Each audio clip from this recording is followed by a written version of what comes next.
बिस्मिल्लाहिर्रहमानिर्रहीम। रब्बि इश्रह ली सदरी व यस्सिर ली अमरी वहलुल उक़दतम मिन लिसानी यफ़क़हू क़ौली रब्बि ज़िदनी इल्मा। डियर स्टूडेंट्स, आज हमारा टॉपिक है ज़ीमन इफेक्ट। बेटे, हम ये जानते हैं जब भी इलेक्ट्रॉन हायर शेल से एक एटम के अंदर लोअर शेल में ट्रांजिशन करता है तो ये इलेक्ट्रॉन एक पर्टिकुलर एनर्जी का फोटोन रिलीज करता है। अब इस पर्टिकुलर एनर्जी वाले फोटोन की एक टिपिकल फ्रीक्वेंसी और वेवलेंथ होती है। बेटा, अगर हम इस एमिटेड फोटोन की वेवलेंथ और इंटेंसिटी का ग्राफ प्लॉट करें तो ये इलेक्ट्रॉन जब एक बार ट्रांजिशन करेगा हायर से लोअर शेल में तो वो एक खास फ्रीक्वेंसी और एक खास वेवलेंथ वाला फोटोन और इसके करस्पॉन्डिंगली हमारे स्पेक्ट्रम पर एक स्पेक्ट्रल लाइन हासिल हो जाएगी। यानी जो इलेक्ट्रॉन जितनी एनर्जी हायर शेल से लोअर शेल में आते हुए जो टिपिकल फ्रीक्वेंसी वाला फोटोन रिलीज कर रहा है, इस फ्रीक्वेंसी वाले फोटोन की एक खास वेवलेंथ है। और बेटे, इसी वेवलेंथ को अगर हम इंटेंसिटी ऑफ लाइट के क्रॉसपॉन्डिंगली प्लॉट कर दें तो हमारे पास स्पेक्ट्रम कहलाएगा। और स्पेक्ट्रम के अंदर क्योंकि हमारे पास एक ही एनर्जी है, एक बार ही इलेक्ट्रॉन ने ट्रांजिशन किया है, तो एक ही स्पेक्ट्रल लाइन हमारे पास हासिल होगी। बेटे, ये कंडीशन है जब एक एटम मैग्नेटिक फील्ड में ना रखा गया हो। लेकिन बेटा, ये देखा गया जब एक्सटर्नल मैग्नेटिक फील्ड अप्लाई किया गया हो तो यही इलेक्ट्रॉन जो हायर शेल से लोअर शेल में ट्रांजिशन करते हुए जस्ट एक स्पेक्ट्रल लाइन दे रहा था, ये स्पेक्ट्रल लाइन एक से ज्यादा प्रोवाइड करता है। यानी यूं कह सकते हैं कि हमारे पास हायर शेल से लोअर शेल में आने वाले इलेक्ट्रॉन से हासिल होने वाले स्पेक्ट्रल लाइन एक से ज्यादा पार्ट्स में डिवाइड हो जाती है। और हम यूं कह सकते हैं the dividing of a spectral line or lines as a result of placing a radiation source in a magnetic field is called Zeeman effect.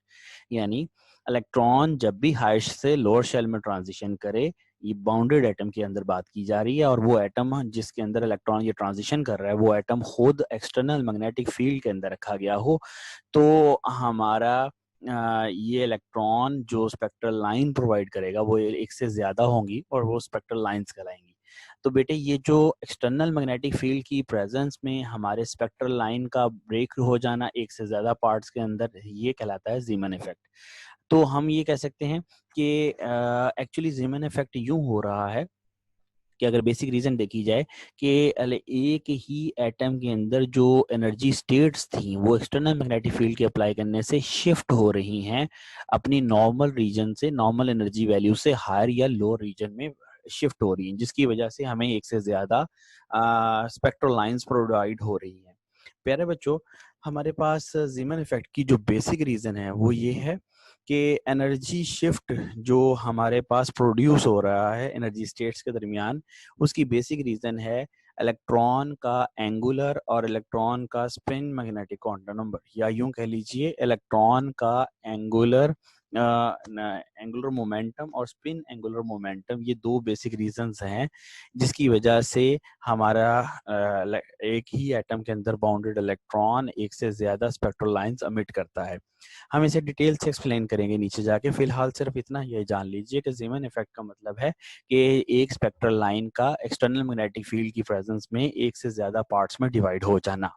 बेटे, हमारे पास ज़ीमन इफेक्ट की दो टाइप्स हैं। Number one normal Zeeman effect, दूसरा है नॉर्मलस ज़ीमन effect.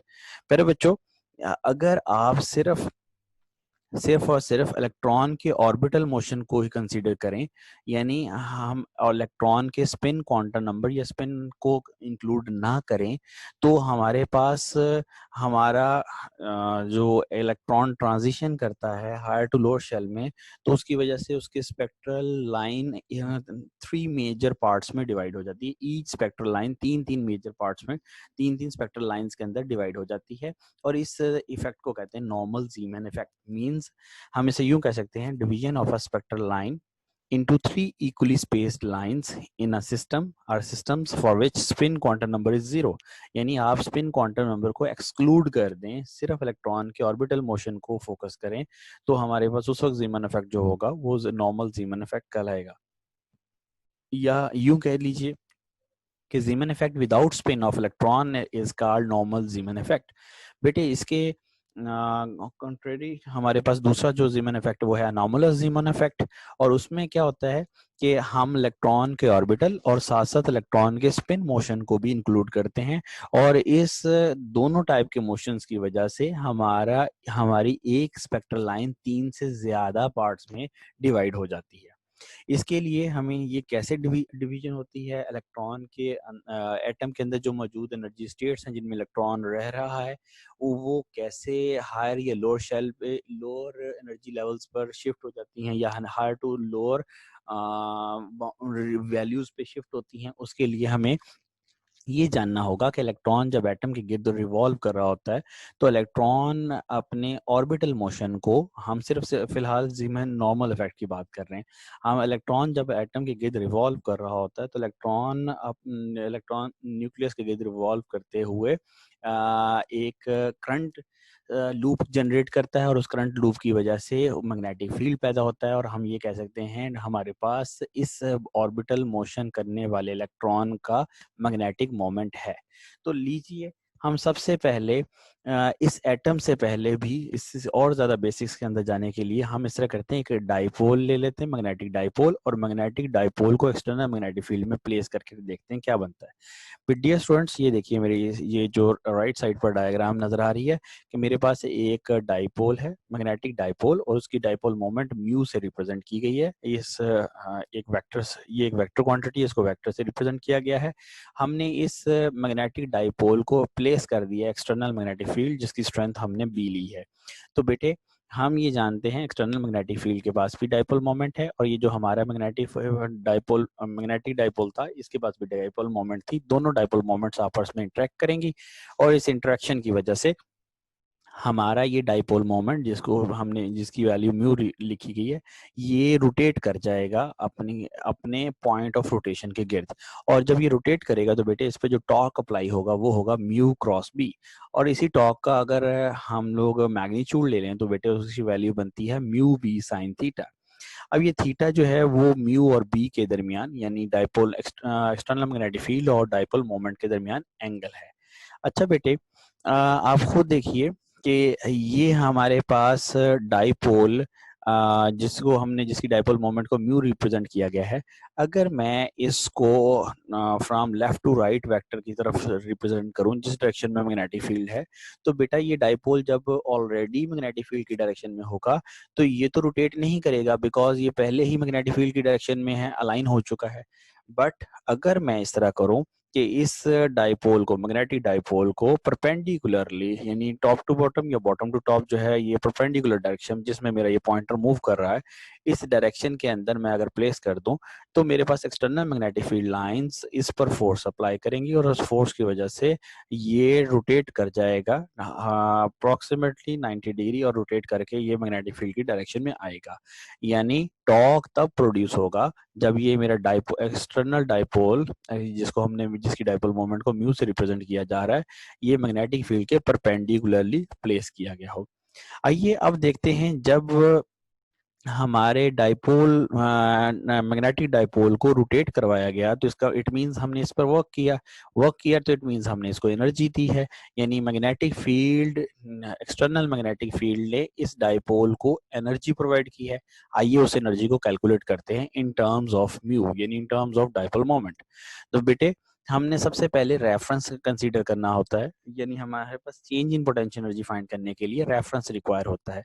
तो अब हम जैसा कि मैंने अभी बात की है कि अगर मैं अपने डाइपोल मोमेंट को ये या मैग्नेटिक डाइपोल को इस वक्त परपेंडिकुलरली प्लेस कर दूं मैग्नेटिक फील्ड लाइंस के, तो इस वक्त मेरा जो इनिशियल एंगल होगा मैग्नेटिक फील्ड के साथ वो 90 डिग्री होगा और ये मेरी रेफरेंस पोजीशन होगी। जो ही मैं इस पोजीशन पर इस मैग्नेटिक डाइपोल को प्लेस करके रिलीज करूंगा तो ये foreign external magnetic field lines इस डाइपोल को रोटेट करवाते हुए इसको क्लॉकवाइज डायरेक्शन में रोटेट करवाएंगी और रोटेट करवाते हुए थीटा एंगल कवर करने के बाद इसको मैग्नेटिक फील्ड की डायरेक्शन में अलाइन कर देंगी। तो बेटे जो हमारी पोटेंशियल एनर्जी हो जाएगी इस वक्त वो यूं लिखी जा सकती है mu U M equals to U M represents magnetic potential energy is equal to हमारे पास जो पोटेंशियल एनर्जी का फॉर्मूला है वो है टॉ इंटू डी थीटा। लेकिन अगर total magnetic field energy, total magnetic energy find करना चाहते हैं तो हमारे पास इनिशियल और फाइनल लिमिट्स की जरूरत है कि हमारा डाइपोल कितना रोटेट हुआ है। तो हमने इनिशियल लिमिट ये ली हुई थी कि हमारा डाइपोल पहले पर मैग्नेटिक फील्ड के परपेंडिकुलर डायरेक्शन में था, बाद में सपोज कर लेते हैं कि वो थीटा रोटेट कर गया है क्लॉकवाइज डायरेक्शन में। तो लिहाजा बेटे अगर आप यूं यही कंडीशन के साथ इसे इंटीग्रेट करें और टॉर्क की वैल्यू जो हमने पहले टॉर्क की फाइंड की है mu B sine theta, mu and B are both constants, और इनको अगर हम इंटीग्रेशन से बाहर ले लें तो हमारे पास इंटीग्रेशन जस्ट साइन की बचेगी, और साइन की इंटीग्रेशन हम जानते हैं माइनस कॉस थीटा होता है। अब ये जो एक्सप्रेशन आपके सामने बचा है, इस एक्सप्रेशन के मुताबिक बेटा हमारे पास जब हमारा डाइपोल, मैं दोबारा फिगर पे जाता हूँ, अब हमारे पास मैग्नेटिक पोटेंशियल एनर्जी आ गई है minus mu B cos theta. बेटे अगर मेरा डाइपोल, ये जिसकी डाइपोल मोमेंट म्यू है, ये left to right along the direction of magnetic field आ जाए तो म्यू और बी दोनों एक दूसरे के पैरेलल हो जाएंगे और एंगल जीरो हो जाएगा। जब जीरो एंगल होगा तो कॉस जीरो क्या होगा, हमारे पास 1 हो जाएगा। तो उस वक्त हमारे पास पोटेंशियल एनर्जी कितनी बनेगी, यानी जब हमारा म्यू और बी दोनों पैरेलल हो जाएं तो एंगल 0 डिग्री होगा इनके दरमियान, और हमारी magnetic potential energy minus mu B होगी, और ये मिनिमम मैग्नेटिक पोटेंशियल एनर्जी होगी, यानी इतनी मैग्नेटिक पोटेंशियल एनर्जी पर हमारा डाइपोल रोटेट नहीं करेगा। ठीक है बेटे। और मैक्सिमम के लिए हमारे पास हमने पहले जो कंडीशन रखी थी कि हमारा डाइपोल जो है वो परपेंडिकुलर डायरेक्शन में हो हमारे एक्सटर्नल मैग्नेटिक फील्ड के साथ 90 का जब एंगल बनाएगा तो cos 90 जीरो बनेगा, और उस वक्त हमारे पास मैक्सिमम पोटेंशियल एनर्जी जीरो आएगी। तो बेटे हमारे पास हमने अभी तक ये देखा है कि जब एक सपोज कर लीजिए एक मेरे पास मैग्नेट था और उस मैग्नेट के दो पोल्स थे डाइपोल, और उन डाइपोल्स की एक डाइपोल मोमेंट थी म्यू। जब इस मैग्नेट को एक और एक्सटर्नल मैग्नेटिक फील्ड में रखा गया तो मेरा ये मैग्नेट रोटेट कर जाएगा दूसरे एक्सटर्नल मैग्नेटिक फील्ड के अकॉर्डिंगली। तो जो इसको रोटेट करवाने में जो एनर्जी मिली है वो मैग्नेटिक पोटेंशियल एनर्जी कहलाएगी। तो अब से हमें ये बात क्लियर हो गई है कि जब भी कोई भी डाइपोल, वो बेशक मैग्नेट हो या किसी और फॉर्म के अंदर हो, जब भी कोई डाइपोल एक्सटर्नल मैग्नेटिक फील्ड में प्लेस किया जाए तो उस डाइपोल को external magnetic field energy provide करता है और उस पर वर्क करने की वजह से उसे रोटेट करवा देता है। आइए अब इसी एनर्जी को, ये जो हमने फाइंड की है ये मैग्नेटिक पोटेंशियल एनर्जी है, जो हमें पता लग रहा है कि एक्सटर्नल मैग्नेटिक फील्ड हमारे डाइपोल को कितनी एनर्जी दे रहा है। आइए अब इसी एनर्जी को in terms of angular momentum find करते हैं। लीजिए अब कंसीडर करते हैं कि हमारे पास हाइड्रोजन एटम है। हाइड्रोजन एटम इसलिए कंसीडर कर रहे हैं बेटा क्योंकि हमारे पास सिंपलेस्ट केस यही है एटॉमिक स्ट्रक्चर का जिसमें जस्ट एक इलेक्ट्रॉन एग्जिस्ट करता है। तो हमारे पास हाइड्रोजन एटम है, उसका एक इलेक्ट्रॉन रोटेट कर रहा है न्यूक्लियस के गिर्द, ऑर्बिट कर रहा है न्यूक्लियस के गिर्द।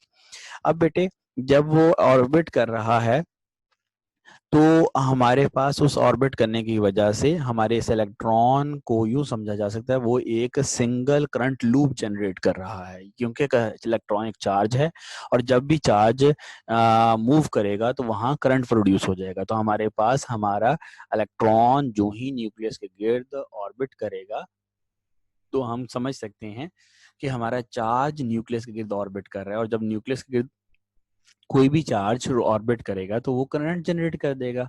तो हमारे पास जैसे ही करंट जनरेट होगा करंट की गिर्द हमारा मैग्नेटिक फील्ड और इट मींस डाइपोल मोमेंट पैदा हो जाएगा। तो इट मींस हम यूं कह सकते हैं जो इलेक्ट्रॉन हाइड्रोजन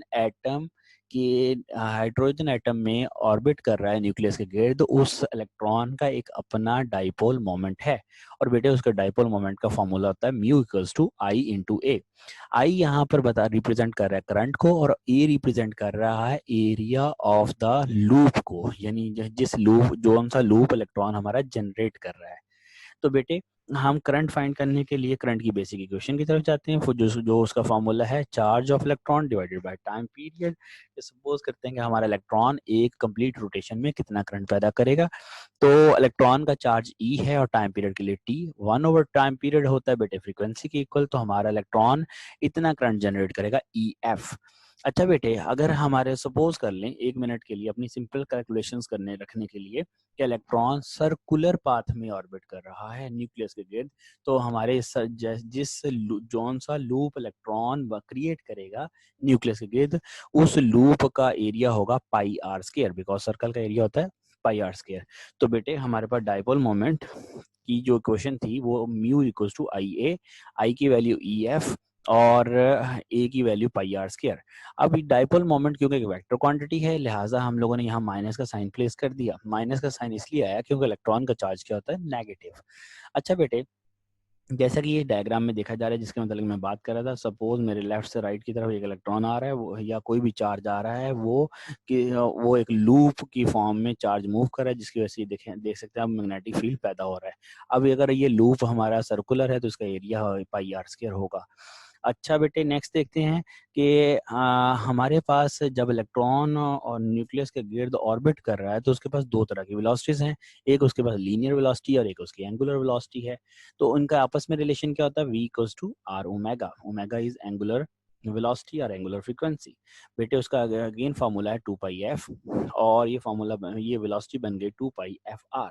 बेटे हमने वेलोसिटी इसलिए फाइंड की है कि हम एंगुलर मोमेंटम फाइंड करना चाहते हैं इलेक्ट्रॉन का। तो एंगुलर मोमेंटम का फॉर्मूला है एम आर वी। इस v की जगह पर हमने 2 पाई एफ आर पुट कर दिया, तो एंगुलर मोमेंटम की ये वैल्यू आ गई। बेटे रीअरेंजमेंट करें तो हमारे पास L/2m equals to pi F R square, ये इसलिए फाइंड किया गया कि बेटे इस इक्वेशन 2 को इक्वेशन 1 के अंदर ये इक्वेशन 1 की ब्रैकेट में पुट कर देंगे, सब्स्टिट्यूट कर देंगे, तो हमारे पास नेट रिजल्ट यूं बन जाएगा, mu equals to sorry mu equals to minus E by 2m into L. यहाँ से एक बात क्लियर हो रही है कि डाइपोल मोमेंट एंगुलर मोमेंटम पर डिपेंड करता है, और डाइपोल मोमेंट और एंगुलर मोमेंटम इलेक्ट्रॉन के लिए ऑपोजिट डायरेक्शन में होता है, जैसा कि ये हमारे पास फिगर बी में दिखाया गया है। डाइपोल मोमेंट की डायरेक्शन फाइंड करने के लिए आपको राइट हैंड रूल अप्लाई करना पड़ेगा, और राइट हैंड रूल ये कहता है जिस डायरेक्शन में चार्ज फ्लो कर रहा हो, जिस डायरेक्शन में चार्ज फ्लो कर रहा हो यानी करंट फ्लो कर रहा हो, उस डायरेक्शन में अपनी राइट हैंड की फिंगर्स को कर्ल कीजिए, तो आपका अंगूठा जो है वो आपको डायपोल मोमेंट की डायरेक्शन बताएगा। जो डायरेक्शन डायपोल मोमेंट की होगी वो उसके ऑपोजिट डायरेक्शन इलेक्ट्रॉन के एंगुलर मोमेंटम की होगी, बिकॉज इलेक्ट्रॉन का अपना चार्ज नेगेटिव है, जिसकी वजह से डायपोल मोमेंट और एंगुलर मोमेंटम एक दूसरे के ऑपोजिट है। बेटे ये जो ब्रैकेट के अंदर E/2m नजर आ रहा है, ये है चार्ज टू मास रेशियो हमारे पास। इस टर्म को हम लोग गायरोमैग्नेटिक रेशियो भी कहते हैं। गायरोमैग्नेटिक रेशियो एक्चुअली हमारे पास डाइपोल मोमेंट और एंगुलर मोमेंटम के रेशियो का नाम है। मींस देखिए आप इसी इक्वेशन को रीअरेंज करें तो म्यू डिवाइडेड बाय एल, यानी हमारा एंगुलर मोमेंटम इस साइड पर लेफ्ट साइड पर आकर डिवाइड हो जाएगा, तो mu by L means electron के डाइपोल मोमेंट को इलेक्ट्रॉन के एंगुलर मोमेंटम पर डिवाइड कर दिया जाए, तो हमारे पास ये कांस्टेंट रेशियो आ जाती है E/2m, क्योंकि E हमारे इलेक्ट्रॉन का चार्ज है जो कि कांस्टेंट, और मास भी इलेक्ट्रॉन का वो भी कांस्टेंट है। तो बेटे हमारे पास क्लासिकल फिजिक्स में ये दोनों टर्म्स कांस्टेंट है, लिहाजा हमारे पास म्यू बाय एल एक कांस्टेंट को रिप्रेजेंट कर रहा है, और इस कांस्टेंट को हम गायरोमैग्नेटिक रेशियो कहते हैं। आइए, अब म्यू की वैल्यू तो फाइंड हो गई, हम फाइंड कर रहे थे क्या, हम चाह रहे थे हमारी मैग्नेटिक पोटेंशियल एनर्जी क्या है, और मैग्नेटिक पोटेंशियल एनर्जी की म्यू की टर्म्स में वैल्यू निकाली हुई थी। अब म्यू की यही वैल्यू जो हम पहले मैग्नेटिक एनर्जी की वैल्यू एक्सप्रेशन निकाली उसमें पुट कर देते हैं। तो देखिए हमारे पास मैग्नेटिक पोटेंशियल एनर्जी की एक्सप्रेशन थी minus mu B cos theta. बेटे म्यू की वैल्यू पुट कीजिए, minus E/2m into L into B cos theta, minus minus goes to positive, तो हमारे पास मैग्नेटिक पोटेंशियल एनर्जी आ गई। अब यहाँ से बेटे इस इक्वेशन से आप देख सकते हैं कि हमारी मैग्नेटिक पोटेंशियल एनर्जी डिपेंड कर रही है हमारे इलेक्ट्रॉन के angular momentum, external magnetic field की स्ट्रेंथ और एंगुलर मोमेंटम और एक्सटर्नल मैग्नेटिक फील्ड के दरमियान एंगल पर, यानी ओरिएंटेशन ऑफ एंगुलर मोमेंटम पर। यानी यहाँ से नजर आ रहा है इलेक्ट्रॉन का एंगुलर मोमेंटम कितना है और इलेक्ट्रॉन का एंगुलर मोमेंटम किस डायरेक्शन में ओरिएंट है, इस पर डिपेंड कर रहे हैं हमारी एक्सटर्नल मैग्नेटिक एनर्जी, या सॉरी हमारी एटम की मैग्नेटिक एनर्जी। ये मैग्नेटिक एनर्जी किसने प्रोवाइड की है, ये मैग्नेटिक एनर्जी है जब एटम को हम एक्सटर्नल मैग्नेटिक फील्ड में रखेंगे तो उसकी ये इतनी एनर्जी होगी। अब इस एक्सप्रेशन में एल और बी की वैल्यूज हम लोग जानना चाहते हैं, हमारे पास सॉरी एल और कॉस थीटा की वैल्यूज जानना चाहते हैं। एंगुलर मोमेंटम के लिए अपनी आसानी के लिए हम जस्ट सिंपलेस्ट केस लेते हैं, और सिंपलेस्ट केस हम लोग angular momentum along Z direction place करते हैं। ये लीजिए ये डायग्राम है हमारे पास, इस डायग्राम के अबाउट हम लोग फिर कभी बात करेंगे। ये क्वांटाइजेशन ऑफ एंगुलर मोमेंटम की ही एक डायग्राम है, जिसके अंदर हमने ये प्रूव किया कि एंगुलर मोमेंटम जो है वो डबली क्वांटाइज्ड है, मींस उसका magnitude as well as direction दोनों ही क्वांटाइज होती हैं। तो बेटे इसमें एक्सप्रेशन इस डायग्राम के अंदर हमारे पास एंगुलर मोमेंटम एल से रिप्रेजेंट किया गया है और जेड डायरेक्शन में एंगुलर मोमेंटम एल जेड से है। बेटे एल और एल जेड की डायरेक्शन इनके दरमियान जो एंगल बन रहा है वो थीटा है, और अगर इस थीटा की वैल्यूज हम इसका कॉस फाइंड करना चाहें तो हमारे पास कॉस की वैल्यूज आती हैं M L by L into L plus one. ये हम लोग नेक्स्ट लेक्चर्स के अंदर इसकी वैल्यू को डायरेक्ट इस तरह फाइंड किया करेंगे। अच्छा ये बेटे हमारे पास एंगुलर मोमेंटम की सिर्फ क्वांटम मैकेनिक्स में जो अलाउड वैल्यूज होती हैं वो होती है small L into small L plus one into H cut. बेटे कैपिटल एल जो है वो एंगुलर मोमेंटम है और स्मॉल एल जो है वो एजीमुथल क्वांटम नंबर को रिप्रेजेंट कर रहा है। एच कट हमारा एक कांस्टेंट है जो कि एच ओवर टू पाई यानी प्लांक कांस्टेंट को टू पाई पर डिवाइड करने से हासिल होता है। बेटे ये दोनों वैल्यूज कॉस थीटा और एल की वैल्यूज हम लोग अबव एक्सप्रेशन जो कि हमारी फाइनल एक्सप्रेशन थी मैग्नेटिक एनर्जी की उसमें पुट कर देते हैं। जो ही सब्स्टिट्यूट करें और कैंसिलेशन करें तो हमारे पास सिंपलेस्ट फॉर्म के अंदर हमारी मैग्नेटिक पोटेंशियल एनर्जी आ गई U M equals to M L into E H cat over two M into B. मैं इंट्रोड्यूस कराता जाऊं, ये इस इक्वेशन के अंदर यू एम रिप्रेजेंट कर रहा है मैग्नेटिक पोटेंशियल एनर्जी को, किसकी, एटम की मैग्नेटिक पोटेंशियल एनर्जी को, जो कहाँ रखा गया है, एक्सटर्नल मैग्नेटिक फील्ड के अंदर। और ई इलेक्ट्रॉन का चार्ज है, एच कट हमारे पास एच ओवर टू पाई को रिप्रेजेंट कर रहा है, टू मैथमेटिकल कांस्टेंट है, एम यहाँ पर हमारे पास मास ऑफ द इलेक्ट्रॉन है, और बी हमारा एक्सटर्नल मैग्नेटिक फील्ड है, और एम एल जो है वो हमारा मैग्नेटिक क्वांटम नंबर है, मैग्नेटिक क्वांटम नंबर।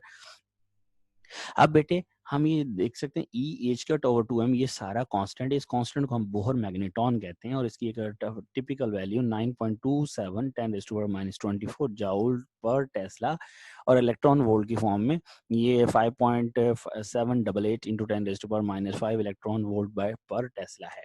अच्छा बेटे हम इस नोटेशन को आइंदा E H cut over two M को हम लोग म्यू बी से रिप्रेजेंट करते हैं, और अब हमारी फाइनल एक्सप्रेशन बन गई mu M equals to M L into mu B into B.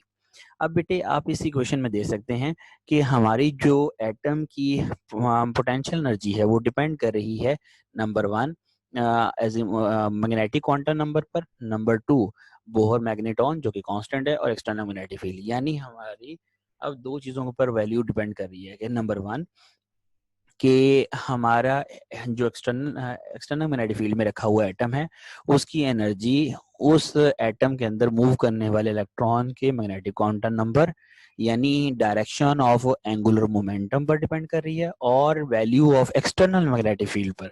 जितना एक्सटर्नल मैग्नेटिक फील्ड स्ट्रांग होता जाएगा हमारे पास एटम की एनर्जीज बढ़ती जाएंगी, हमारे एटम की मैग्नेटिक एनर्जी बढ़ती जाएगी। अब इस एक्सप्रेशन के मतलब थोड़ा सा डिस्कशन करते हैं।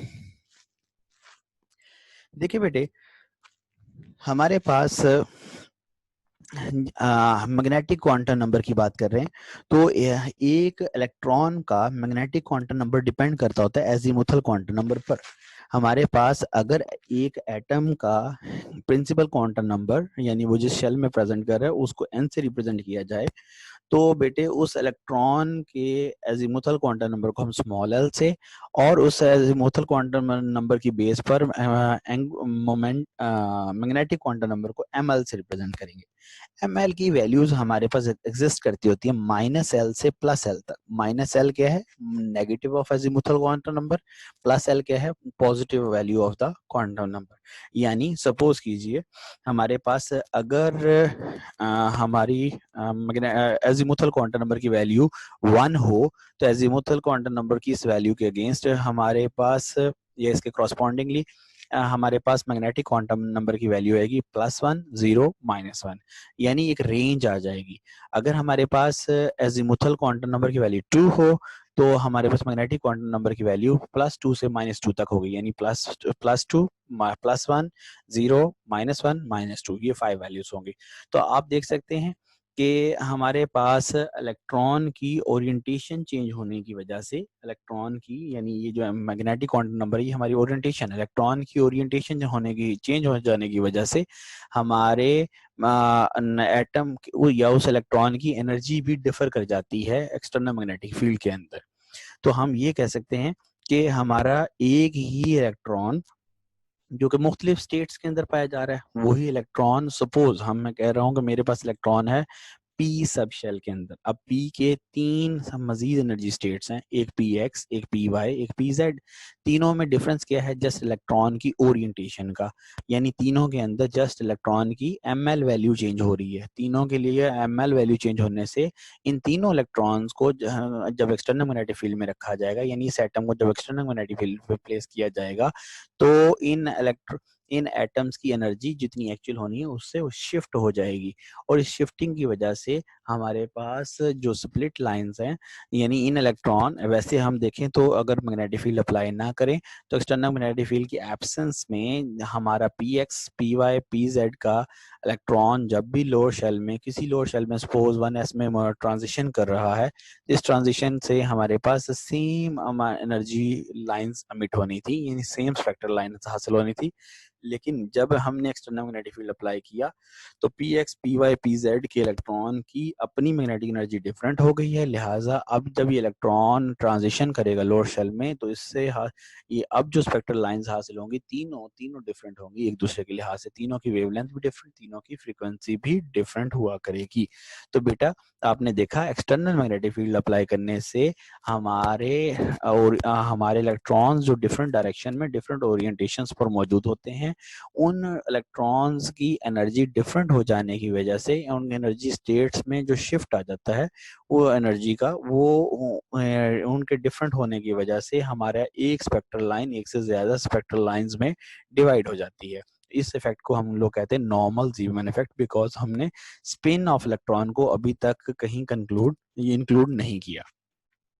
आइए बेटे हम देखते हैं कितनी स्प्लिट्स हो सकती हैं, यानी नंबर ऑफ एक स्पेक्ट्रल लाइन कितने पार्ट्स में डिवाइड हो सकती है।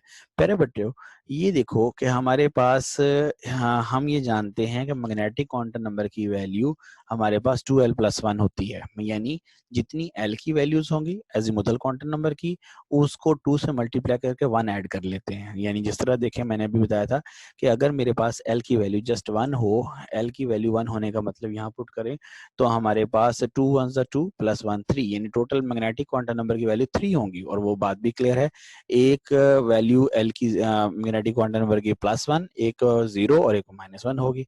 तो हम लोग कह सकते हैं ml की, यानी मैग्नेटिक क्वांटम नंबर डिपेंड कर रहा है एजिमुथल क्वांटम नंबर पर, और एजिमुथल क्वांटम नंबर की वैल्यू अगर हमें पता हो तो 2l+1 के फार्मूले से हम मैग्नेटिक क्वांटम नंबर की वैल्यूज जान सकते हैं।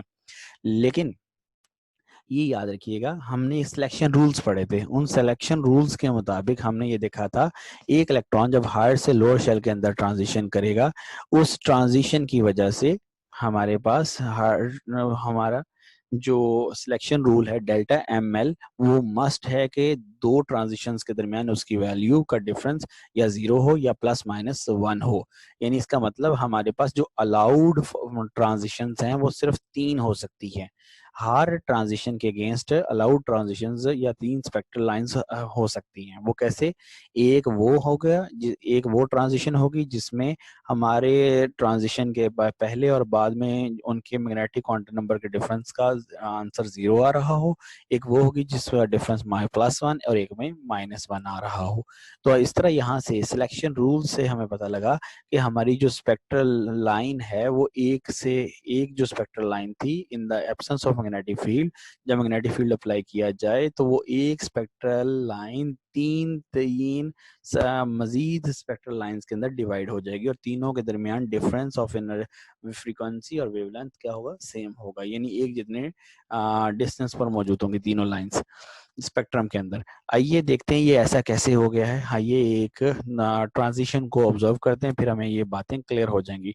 तो देखें बेटे सपोज कीजिए, ये लीजिए हमारे पास जब तक एक्सटर्नल मैग्नेटिक फील्ड अप्लाई नहीं किया जाता, सपोज कर लें हमारा इलेक्ट्रॉन L2, यानी हमारे पास थर्ड शेल के अंदर इलेक्ट्रॉन था, थर्ड से सेकंड शेल में जाने लगा, तो थर्ड शेल में एंगुलर अजीमुथल क्वांटम नंबर की वैल्यू 2 होती है, सेकंड शेल में अजीमुथल क्वांटम नंबर की वैल्यू 1 होती है। वो हायर से लोअर शेल में ट्रांजिशन कर गया, और हम जानते हैं E is equal to H nu naught, ये हमारे पास एनर्जी है जिसको हम E is equal to H F कहते हैं। तो हमारा इलेक्ट्रॉन हायर से लोअर शेल में जब ट्रांजिशन करेगा तो वो इतनी एनर्जी वाला फोटोन रिलीज करेगा। ये है फिनोमिना जब मैग्नेटिक फील्ड अप्लाई नहीं किया गया। लेकिन जब मैग्नेटिक फील्ड आपने अप्लाई कर दिया तो हम जानते हैं ये हर एल की वैल्यू के अगेंस्ट हमारे पास मैग्नेटिक क्वांटम नंबर की वैल्यू देखनी पड़ेगी। और वो मैग्नेटिक क्वांटम नंबर की वैल्यूज क्या होंगी, जितनी एल की वैल्यूज हैं उसको प्लस माइनस में लिख दें तो हमारे पास मैग्नेटिक क्वांटम नंबर की वैल्यूज आ जाएंगी। तो अब हमारे पास एल की वैल्यू यहाँ 2 है, तो हमारे पास जो स्टार्टिंग वैल्यू है एम एल की वो +2 होगी, फिर 1 होगी, फिर 0 होगी, -2 1 होगी और -2 होगी, यानी 5 वैल्यूज एग्जिस्ट कर सकती हैं हमारे इस एल की वैल्यू 2 पर। इसी तरह एल की वैल्यू 1 लेने का मतलब होगा हमारे एम एल की वैल्यू होगी 1 0 और -1। अब बेटे सारी ट्रांजिशंस पॉसिबल नहीं है, हर एक स्टेट से दूसरी स्टेट में जाना मुमकिन नहीं है। हम सिलेक्शन रूल को फॉलो करेंगे। आप देख सकते हैं कि हमारे पास सपोज ये पहली वाली लाइन देखी जाए तो ये हमारे ML0 से लेकर ML1 में ट्रांजिशन हो रही है। अब देखें इन दो स्टेट्स के दरमियान डेल्टा ML कितना है, डेल्टा ML आएगा हमारे पास -1। अच्छा बेटे दूसरी से ट्रांजिशन -1 ML से 0 में हो रही है, अगर इनका ML देखें ये भी -1, और तीसरे में -2 और थर्ड -1 ML में हो रही है, इसका भी अगर आप लोग डेल्टा ML निकालें तो वो भी हमारे पास वैल्यू बनती है -1। तो ये तीनों हमारे पास जो ट्रांजिशन है वो पॉसिबल है, क्योंकि हम जानते हैं कि हमारे पास सिलेक्शन रूल ये है डेल्टा ML जो है वो +1 -1 और 0 हो सकता है। अच्छा प्यारे बच्चों, अब देख सकते हैं कि हमारा इलेक्ट्रॉन जब तक एक्सटर्नल मैग्नेटिक फील्ड नहीं था तो इलेक्ट्रॉन जस्ट थर्ड शेल से सेकंड शेल में डायरेक्ट जंप कर रहा था। लेकिन अब क्या हुआ, एक्सटर्नल मैग्नेटिक फील्ड अप्लाई करने से हमारे पास वही इलेक्ट्रॉन डिफरेंट एनर्जी स्टेट्स में चले गए। अब वो डिफरेंट एनर्जी स्टेट्स में से जब लोअर स्टेट्स में जब आएंगे तो हमारे पास एक लाइन नहीं बल्कि एक से डिफरेंट लाइंस हासिल होंगी। और आप देख सकते हैं पहले हमारा इलेक्ट्रॉन जस्ट एक जंप कर रहा था, एक ट्रांजिशन के नतीजे में जस्ट एक स्पेक्ट्रल लाइन हासिल होनी थी। अब हमारे पास इलेक्ट्रॉन जो है वो एक ही सब शेल से दूसरे में जाते हुए 3 डिफरेंट ट्रांजिशंस कर रहा है, जिसकी वजह से हमारे इलेक्ट्रॉन के जब वो लोअर शेल में ट्रांजिशन करेगा तो 3 डिफरेंट स्पेक्ट्रल लाइंस एमिट हुआ करेंगी। अच्छा बेटे, अब देखते हैं जो स्पेक्ट्रल लाइंस एमिट होंगी उनकी फ्रीक्वेंसी कितनी होगी। आइए उनकी फ्रीक्वेंसी का डिफरेंस देखते हैं, कैलकुलेशंस करने की कोशिश करते हैं। प्यारे बच्चों, हमने अभी तक देखा था, हमने कहा जो एनर्जी रिलीज होती है, यानी ये देखिए हमारे पास जो ऊपर वाली क्वेश्चन मौजूद थी, energy of magnetic energy of an atom ML into mu B into B. ML हमारे पास मैग्नेटिक क्वांटम नंबर है, सपोज इसकी वैल्यू अगर 1 हो तो हमारे पास जो हमारी एनर्जी बचती है वो है म्यू बी इंटू बी। तो अब हम म्यू बी क्या है, बोहर मैग्नेटॉन। अब हमारे पास हमने कहा हमारे पास जो लोएस्ट एनर्जी है वो क्या है, mu B is equal to mu B sorry U M equal to mu B into B. ये हमारे पास मैग्नेटिक एनर्जी है। अब हम ये जानते हैं जब इलेक्ट्रॉन ट्रांजिशन करता है तो इलेक्ट्रॉन के ट्रांजिशन से फोटोन रिलीज होता है और उसकी एनर्जी होती है एच न्यू। अब हम कह रहे हैं कि इलेक्ट्रॉन हायर से लोअर शेल में जब जाएगा तो इतनी एनर्जी रिलीज करेगा, यानी उसके फोटोन की एनर्जी हो जाएगी म्यू बी इंटू बी। अब यहाँ से म्यू की जो कि फ्रीक्वेंसी को रिप्रेजेंट कर रहा है उसकी वैल्यू हमारे पास निकल सकती है बेटे mu B into B over H. Mu B हमारे पास मैग्नेटॉन है, सॉरी बोहर मैग्नेटॉन है, और बी ओवर एच हमारे पास एक्सटर्नल मैग्नेटिक फील्ड और प्लैंक कांस्टेंट को रिप्रेजेंट कर रहे हैं। बेटे अब ये पता लग गया कि हमारी फ्रीक्वेंसी में इतना डिफरेंस आएगा, तो बेटे सबसे पहले जो हमारी स्पेक्ट्रल लाइन हासिल होगी, तो जो पहले जो जब तक एक्सटर्नल मैग्नेटिक फील्ड अप्लाई नहीं किया जाता था तब हमारे पास हमारी एक ही स्पेक्ट्रल लाइन हासिल हो रही थी इलेक्ट्रॉन के ट्रांजिशन से और उसकी फ्रीक्वेंसी थी न्यू नॉट। लेकिन अब क्या हुआ है, अब जैसे ही मैग्नेटिक फील्ड अप्लाई किया तो हमारी यही जो स्पेक्ट्रल सीरीज है वो 3 पार्ट्स में डिवाइड होगी। एक स्पेक्ट्रल लाइन 3 पार्ट्स में डिवाइड होगी।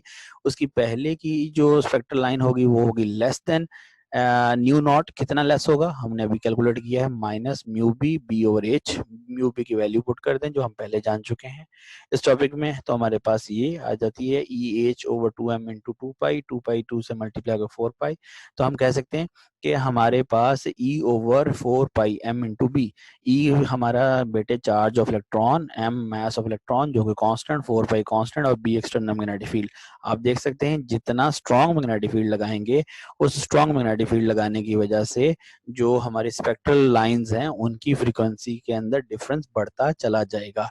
तो हमारे पास जो 3 स्पेक्ट्रल लाइंस हासिल होंगी, एक एक स्पेक्ट्रल लाइन 3 पार्ट्स में डिवाइड होगी। पहली स्पेक्ट्रल लाइन की अगर फ्रीक्वेंसी एफ न्यू नॉट है तो दूसरी स्पेक्ट्रल लाइन जो होगी वो इससे कम होगी फ्रीक्वेंसी वाली, कितनी, फिर न्यू नॉट से लेस करेंगे ये फैक्टर माइनस ई over 4 pi M into B, और तीसरा जो होगी हमारे पास स्पेक्ट्रल लाइन वो बेटा इससे ज्यादा एनर्जी रखने वाली होगी, कितनी, न्यू नॉट से उतनी ही, जितनी कम की थी उतनी ही ज्यादा वैल्यू रख देंगे। बेटा जीमन इफेक्ट एक्चुअली क्लियर इंडिकेशन है कि हमारा एंगुलर मोमेंटम जो है उसकी जो डायरेक्शन होती है वो भी क्वांटाइज होती है, यानी जीमन इफेक्ट की जो clear picture, Zeeman effect clear picture दे रहा है confirmation of space quantization. Space quantization means direction of angular momentum, जिसको हम लोग एमएल से रिप्रेजेंट कर रहे होते हैं, डायरेक्शन ऑफ एंगुलर मोमेंटम भी क्वांटाइज है। तो बेटे आई होप सो आप लोगों को जीमन इफेक्ट समझ आ गया होगा। जीमन इफेक्ट एक्चुअली क्या है, इन सिंपल वर्ड्स, जब भी इलेक्ट्रॉन विदाउट मैग्नेटिक फील्ड एक एटम से, एक ही एटम में हायर शेल से लोअर शेल में ट्रांजिशन करे तो वो एक स्पेक्ट्रल लाइन एमिट करता है, लेकिन वही इलेक्ट्रॉन उसी उसी एटम के अंदर उन्हीं दो स्टेट्स के दरमियान जब जंप करेगा in the presence of external magnetic field, तो बेटा यही इलेक्ट्रॉन हमारा एक से ज्यादा स्पेक्ट्रल लाइंस एमिट करेगा। और वो स्पेक्ट्रल लाइंस की रीजन क्या है, वो एक्सटर्नल मैग्नेटिक फील्ड हमारे इलेक्ट्रॉन की एनर्जी शिफ्ट कर देती हैं, एनर्जी स्टेट्स को शिफ्ट कर देती हैं, स्लाइटली अप स्लाइटली डाउन। तो इस तरह हमारे पास एक एक स्पेक्ट्रल लाइन तीन तीन स्पेक्ट्रल लाइंस के अंदर डिवाइड हो जाती है। आइए इसके मतलब एक छोटी सी एनिमेटेड वीडियो देखते हैं, उससे आप लोगों को ज्यादा क्लियर हो जाएगा। इसके अबाउट कोई भी क्वेश्चन हो तो आप लोग मुझे व्हाट्सएप कर सकते हैं। डियर स्टूडेंट्स, आइए एक एनिमेटेड वीडियो देखते हैं जीमन इफेक्ट के अबाउट। देखिए जीमन इफेक्ट है क्या, हम ये जानते हैं जब भी किसी एटम को एक्सटर्नल मैग्नेटिक फील्ड में रखा जाए और उस एटम के इलेक्ट्रॉन हायर शेल से लोअर शेल में ट्रांजिशन करें, तो उस ट्रांजिशन के नतीजे में जो हमारे पास हासिल होने वाली स्पेक्ट्रल लाइन है due to transition emission of light, वो हमारी स्पेक्ट्रल लाइन एक से ज़्यादा स्पेक्ट्रल लाइंस के अंदर डिवाइड हो जाती है। इसका बेसिक फिनोमिना हम लोग पीछे जो नॉमेनक्लेचर और जो सारा पीछे पहली वीडियो बनाई गई है उसमें देख चुके हैं, कैलकुलेशंस हम कर चुके हैं कि हमारे एक्सटर्नल मैग्नेटिक फील्ड अप्लाई करने से एटम की एनर्जी स्टेट्स की एनर्जी कैसे शिफ्ट हो जाती है अपनी एक्चुअल एनर्जी से हायर एंड लोअर। आइए इसी चीज़ के मतलब जो है ना अब इसको स्टडी करते हैं।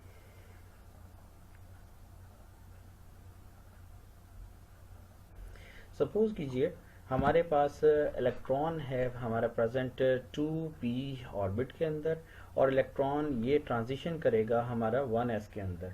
अब बेटे हम जानते हैं 2p मींस सेकंड शेल के p सब शेल के अंदर, तो बेटे इस सब शेल के 3 एनर्जी स्टेट्स होती हैं। एक हमारे पास है pz, दूसरी है px और तीसरी है py। अच्छा प्यारे बच्चों, हम देखते हैं कि जब pz से इलेक्ट्रॉन ट्रांजिशन करेगा 1s में तो क्या होगा, और उसके बाद 2px से 1s में ट्रांजिशन करेगा तो कितनी एनर्जी और कौन सी स्पेक्ट्रल लाइन हासिल होगी। इसी तरह हमारे पास जब 2py से 1s में जाएगा तो इलेक्ट्रॉन कितनी एनर्जी और कौन सी वेवलेंथ वाली स्पेक्ट्रल लाइन देगा हमें। हम बारी बारी देखते हैं। सबसे पहले सिनेरियो देखते हैं 2pz से। सपोज कीजिए हमारा इलेक्ट्रॉन 2pz से 1s में ट्रांजिशन करने लगा है, तो हमारे पास 2pz के अंदर जो हमारे पास मौजूद है 2pz के अंदर इस एनर्जी स्टेट में 2 इलेक्ट्रॉन्स हो सकते हैं, एक क्लॉकवाइज और एक एंटी क्लॉकवाइज मूव करेगा। क्लॉकवाइज के लिए हम लोग स्पिन -12 और एंटी क्लॉकवाइज के लिए +12 लेते हैं।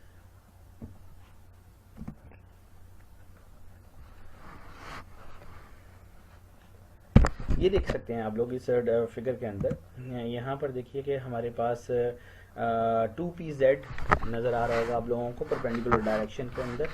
इस 2pz जो हमारी एनर्जी स्टेट है, इसके अंदर दो वे से इलेक्ट्रॉन एग्जिस्ट कर सकता है। देख सकते हैं आप लोग, एक यहाँ रेड एरोज जो हैं वो इलेक्ट्रॉन को शो कर रहे हैं, एक इलेक्ट्रॉन की जो डायरेक्शन है वो क्लॉकवाइज दिखाएगी और एक की एंटी क्लॉकवाइज है। तो हम कह रहे हैं ये दोनों एग्जिस्ट कर सकते हैं। ये सारा केस है विदाउट एक्सटर्नल मैग्नेटिक फील्ड, यानी अभी एक्सटर्नल मैग्नेटिक फील्ड आपने अप्लाई नहीं किया तो हमारा 2pz में एक इलेक्ट्रॉन क्लॉकवाइज और दूसरा एंटी क्लॉकवाइज, इन दोनों में से कोई एक या दोनों हो सकते हैं। अब इन इलेक्ट्रॉन्स ने जंप करना है, यहाँ से ट्रांजिशन करना है। ये जो सेंटर पे नज़र आ रहा है ये येलो कलर का सफ़ियर जिसे हम 1s कह रहे हैं, इसमें उसने ट्रांजिशन करना है। तो जब ये ट्रांजिशन करेगा तो साथ ही हमारे पास एनर्जी रिलीज करेगा।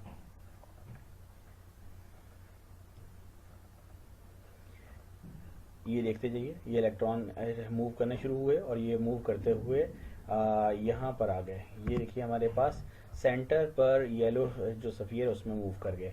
और इससे पहले देखा जाए तो ये जो नीचे 3 बॉक्स नज़र आ रहे हैं, 3 बॉक्स में मतलब पहला बॉक्स है pz, दूसरा px, तीसरा py, यानी p सब शेल के हमने एनर्जी स्टेट्स को अलग कर दिया है। और नीचे जो है एक सिंगल येलो बॉक्स वो 1s को रिप्रेजेंट कर रहा है। तो आपने देखा अगर 2pz से इलेक्ट्रॉन ट्रांजिशन करके आ गया 1s के अंदर। ये हो गया फर्स्ट सिनेरियो। अब इसके बाद हमारे पास देखते हैं अगर 2px से इलेक्ट्रॉन ट्रांजिशन करे 1s में तो क्या होगा। ये हमारा अब सेकंड सिनेरियो देखना स्टार्ट कीजिए।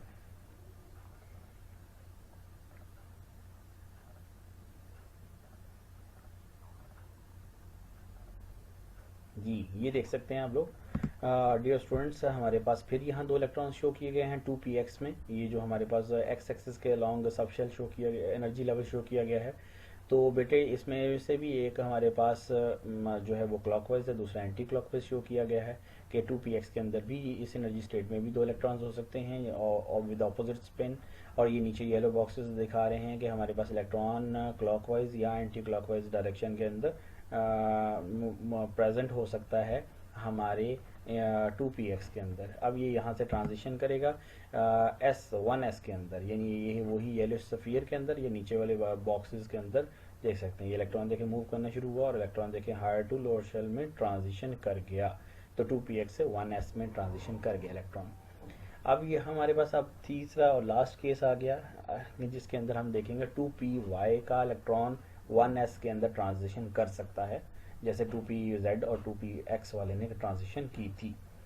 तो उसमें भी ऐसे ही होगा। ये देख सकते हैं आप लोग कि हमारे पास इलेक्ट्रॉन इस वक्त प्रेजेंट है 2py में, वो क्लॉकवाइज और एंटी क्लॉकवाइज कहीं पे भी प्रेजेंट हो सकता है किसी भी डायरेक्शन में। और यहाँ येलो बॉक्सेस में दिखाया गया कि इलेक्ट्रॉन 2px में, फर्स्ट येलो बॉक्स 2pz का था, दूसरा 2px का है, तीसरा 2py का है। 2py के क्लॉकवाइज या एंटी क्लॉकवाइज डायरेक्शन में है इस वक्त प्रेजेंट। थोड़ी देर बाद ये यहाँ से ट्रांजिशन करता हुआ 1s में आ जाएगा। जी अब देखिएगा इलेक्ट्रॉन मूव करना स्टार्ट हुआ और ये देखिए ट्रांजिशन करता हुआ लोअर शेल के अंदर आ गया। देखें बेटे अभी आपने 3 ट्रांजिशंस देखी हैं। हो सकता है जब हम कहते हैं कि हमारे पास p शेल से 2p से 1s में ट्रांजिशन हुई है, तो 2p से 1s के अंदर ट्रांजिशन हुई, तो इसका मतलब ये है हो सकता है 2px में से इलेक्ट्रॉन ट्रांजिशन करके आया हो, या 2py में से आया हो, या 2pz में से 1s के अंदर इलेक्ट्रॉन ट्रांजिशन करके आया हो। लेकिन फ़िलहाल हम लोगों ने मैग्नेटिक फील्ड भी अप्लाई नहीं किया, और मैग्नेटिक फील्ड अगर हम एक्सटर्नल मैग्नेटिक फील्ड अप्लाई ना करें तो हमारे इलेक्ट्रॉन के, वो बेशक px, py या pz किसी भी सब शेल का इलेक्ट्रॉन हो और किसी भी डायरेक्शन में ओरिएंट हो, तो हमारे इस इलेक्ट्रॉन की ट्रांजिशन करने से हमारे पास सिर्फ एक ही एनर्जी वाली फोटोन रिलीज होगा और उससे फोटोन की एक ख़ास वेवलेंथ और फ्रीक्वेंसी हुआ करेगी। यानी 2px और 2py और 2pz में से जिसमें मर्जी इलेक्ट्रॉन प्रेजेंट हो, हर स्टेट में से 1s में जब मूव करेगा in the absence of magnetic field, तो हमारे पास जस्ट एक ही एनर्जी वाली स्पेक्ट्रल लाइन हाजिर होगी। यहाँ देख सकते हैं, इस डायग्राम को थोड़ा एक्सप्लेन करता जाऊँ। ये देखिए हमारे पास हमने शो किए गए हैं कि हमारे पास ये 2px, ये है 2pz से 1s में ट्रांजिशन शो की गई है। ये जो ऊपर बॉक्सेस नज़र आ रही है 2pz के हैं, और नीचे जो बॉक्स नज़र आ रहा है ये 1s का है। इसी तरह 2px से 1s में ट्रांजिशन शो की गई है मिडल में, और 2py से बेटे 1s में ट्रांजिशन शो की गई है हमारे पास बॉटम में। देख सकते हैं पहले में इलेक्ट्रॉन किधर अवेलेबल है 2pz में, अगले वाले ये डायग्राम में 2px में, अगले वाले में 2py में। ये इलेक्ट्रॉन अब दिखाया जाएगा कि तीनों ट्रांजिशन करेंगे, कर सकते हैं 1s में। जब ये ट्रांजिशन करेंगे तो बेटे ये 2pz से 1 में, 2px से 1s में और 2py से 1s में, तीनों जब ट्रांजिशन करेंगे तो तीन हमारे पास फोटोन हासिल होंगे। तीनों photon same wavelength, same energy, same frequency के होंगे। लिहाजा इन तीनों फोटॉन्स की को जब हम स्पेक्ट्रम पे प्लॉट करेंगे तो हमारे पास तीनों की वेवलेंथ सेम होने की वजह से एक ही स्पेक्ट्रल लाइन बनेगी, उसकी इंटेंसिटी सिर्फ ज़्यादा होगी। ये आप देखिएगा अभी ये इलेक्ट्रॉन ट्रांजिशन करेंगे,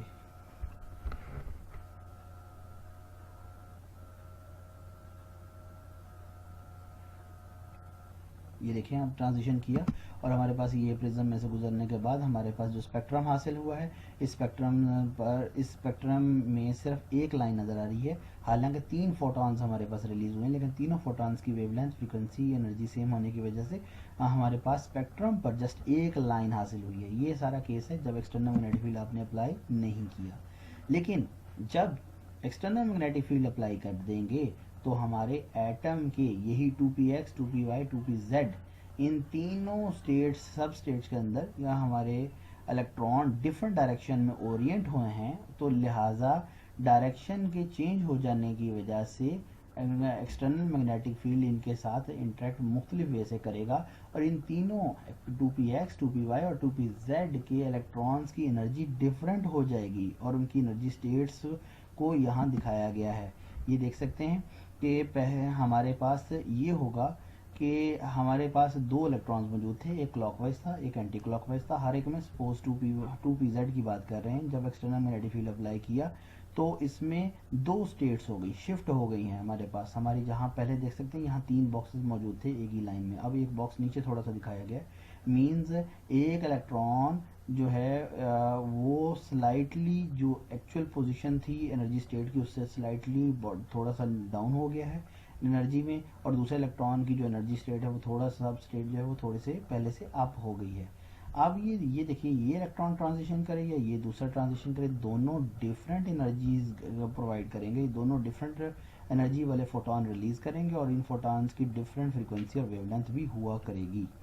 इसी तरह आप लोग के 2px में, 2py में और 2pz के अंदर सब में देख सकते हैं कि सब की स्टेट्स डिफरेंट हो गई हैं एक्सटर्नल मैग्नेटिक फील्ड के अप्लाई करने से। यानी एक्सटर्नल मैग्नेटिक फील्ड अप्लाई करने से हमारे पास जो हमारा इलेक्ट्रॉन की स्पिन मैग्नेटिक फील्ड की डायरेक्शन में होगी, यानी जब जो वो इलेक्ट्रॉन जिसकी स्पिन की डायरेक्शन मैग्नेटिक फील्ड की डायरेक्शन में है वो इलेक्ट्रॉन की एनर्जी कम हो जाएगी और वो स्टेट में थोड़ा सा डाउन शो की गई है, और वो इलेक्ट्रॉन जिसकी डायरेक्शन ऑफ स्पिन या डायरेक्शन ऑफ मोशन जो है वो हमारे एक्सटर्नल मैग्नेटिक फील्ड के ऑपोजिट है, उस डायरेक्शन में हमारे उस डायरेक्शन की या उस इलेक्ट्रॉन की एनर्जी थोड़ी सी पहले से की निस्बत, यानी एक्सटर्नल मैग्नेटिक फील्ड जब अप्लाई किया उससे पहले की निस्बत थोड़ी बढ़ जाएगी और उसकी स्टेट थोड़ी सी अप शो की गई है।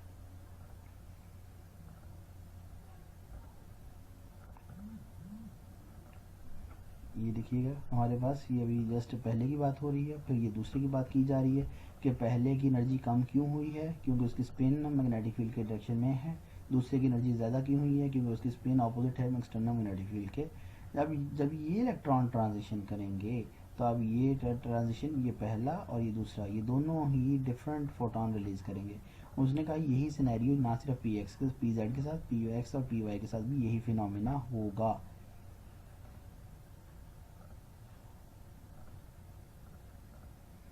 तो अब ट्रांजिशन के नतीजे में हमारे पास हमने कहा जब हम अब ट्रांजिशन करेंगे तो अब ट्रांजिशन में हमारे इलेक्ट्रॉन की स्पिन और इलेक्ट्रॉन की ओरिएंटेशन बड़ी मैटर कर रही है हमारे एक्सटर्नल मैग्नेटिक फील्ड के अप्लाई करने से।